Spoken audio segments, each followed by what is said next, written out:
কর্মী মনিরুজ্জামান মনির। প্রধান উপদেষ্টার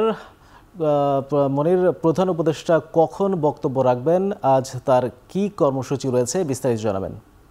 তিনি এফএআর সদর দপ্তরে উপস্থিত আছেন এবং এখন থেকে প্রায় 15 মিনিট পরে এই অধিবেশন শুরু হবে, ওপেনিং সেশন, যেটি ওয়ার্ল্ড ফুড ফোরাম WFF, এবং এই ফোরামের তিনি গুরুত্বপূর্ণ একটি বক্তব্য রাখবেন। খুব সম্ভবত তিনি আর এখন থেকে 1 ঘন্টা পরে তার বক্তব্য শুরু হতে পারে। তিনি এখন এই মুহূর্তে বাংলাদেশ রুমে অবস্থান করছেন এবং এটি শেষ করে তিনি প্যারানি হলে গিয়ে যে উদ্বোধনী জমকালো যে উদ্বোধনী যে সভা, সেখানে তিনি যোগদান করবেন।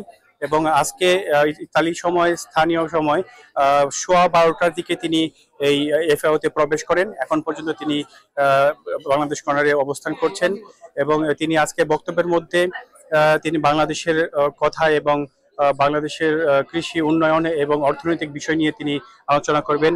আর আরেকটি বিষয়, সেটি হচ্ছে যে আজকে এই বক্তব্য ছাড়াও তিনি গ্লোবাল অ্যালায়েন্সের কার্যালয় তিনি পরিদর্শন করবেন এবং স্থানীয় সময় বিকাল 3টা 20 মিনিটে ব্রাজিলের প্রেসিডেন্টের সাথে তার বৈঠক করার কথা রয়েছে এবং 4টা 30 মিনিটে রোমের যে মেয়র রবের্তো গুলতেয়ারি, তার সাথে তিনি বৈঠক করবেন এবং পাশাপাশি 5টা 15তে তিমুজির প্রধানমন্ত্রীর সাথে তার বৈঠক রয়েছে এবং সবচেয়ে গুরুত্বপূর্ণ যে দ্বিপাক্ষিক বৈঠক করবেন তিনি 6টা 30 মিনিটে এফএওর মহাপরিচালক তার সাথে। এবং এই ছিল আজকে তার কার্যক্রমের সর্বশেষ। ইতালিতে ওয়ার্ল্ড ফুড ফোরামের অধিবেশনে যোগ দিয়েছেন প্রধান উপদেষ্টা ডক্টর মোহাম্মদ ইউনূস। সেই খবর রোম থেকে সরাসরি যাচ্ছিলেন সহকর্মী মনিরুজ্জামান মনির।